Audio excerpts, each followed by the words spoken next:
Welcome to Chandru's kitchen. ഇന്നിവിടെ prepare ചെയ്യുന്നത് പാവയ്ക്ക അച്ചാർ. വളരെ എളുപ്പത്തിൽ ചെയ്യാവുന്ന ഒരു അച്ചാറാണത്. നമുക്കതിൻ്റെ പ്രിപ്പറേഷൻസ് കാണാം.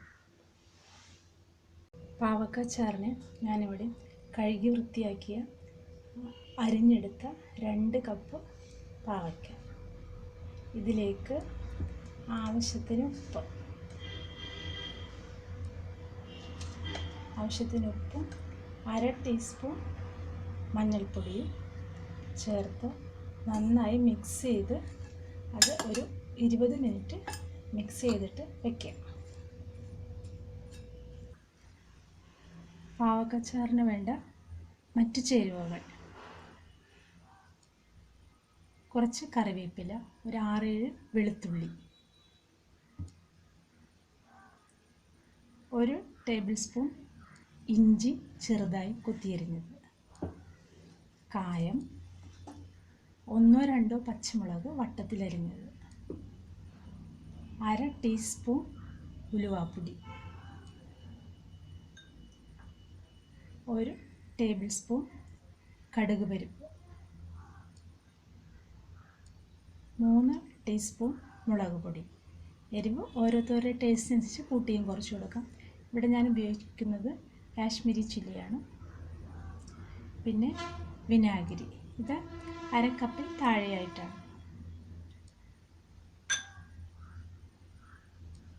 നല്ലെണ്ണ, പിന്നെ ആവശ്യത്തിന് ഉപ്പ്.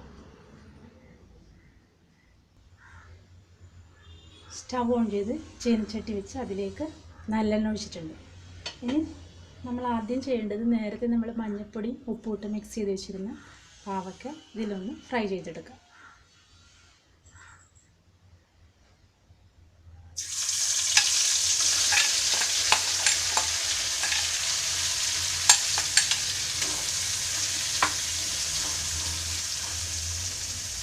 ഒരു ബ്രൗൺ നിറാവുന്നത് വരെ, അധികം ക്രിസ്പി ആയി പോകരുത്.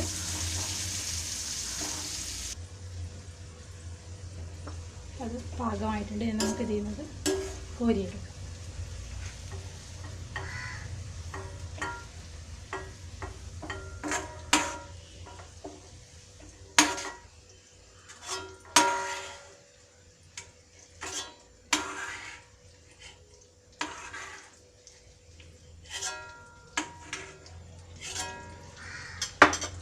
ഇനി നമുക്കിതിലേക്ക് എടുത്തു വെച്ചിരിക്കുന്ന കടുക് പരിപ്പ്, കറിവേപ്പില, വെളുത്തുള്ളി, പച്ചമുളക്, ഇഞ്ചി,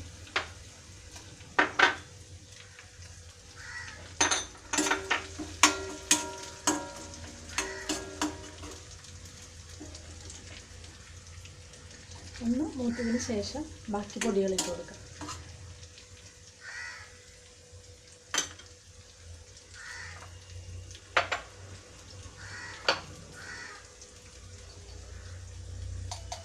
മുളക് പൊടി ഫ്ലെയിമിൽ ഓൺ ചെയ്തിട്ട് പൊടികളിട്ടാൽ മതി. 1/4 ടീസ്പൂൺ മഞ്ഞൾപ്പൊടി,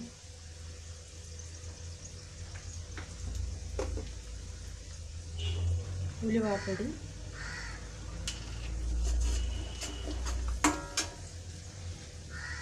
കായപ്പൊടി,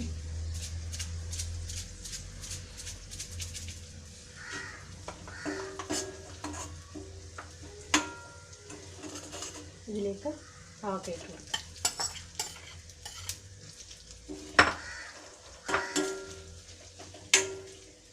ഉപ്പ് നേരത്തെ ചേർത്തിട്ടുള്ളതാണ്.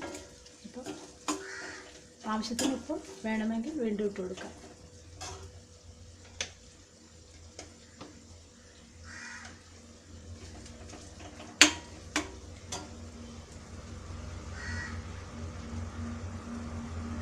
ഇനി നമ്മൾ എടുത്ത് വെച്ചിരിക്കുന്ന വിനാഗിരി,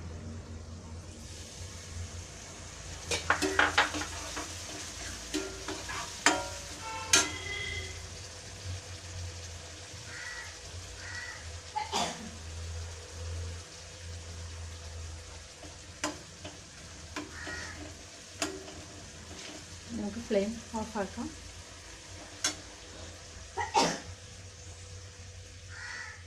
നമ്മുടെ പാവക്കച്ചാർ റെഡി ആയിട്ടുണ്ട്. ഇനി ഇത് തണുത്തതിന് ശേഷം ഭരണിയിലോ അല്ലെങ്കിൽ ഗ്ലാസ് ജാറിലോ പകർത്തി വെച്ച് സൂക്ഷിക്കാം. റെഡി ആയിട്ടുണ്ട്. Enjoy the recipe. If you like, don't forget to like and subscribe. Thank you.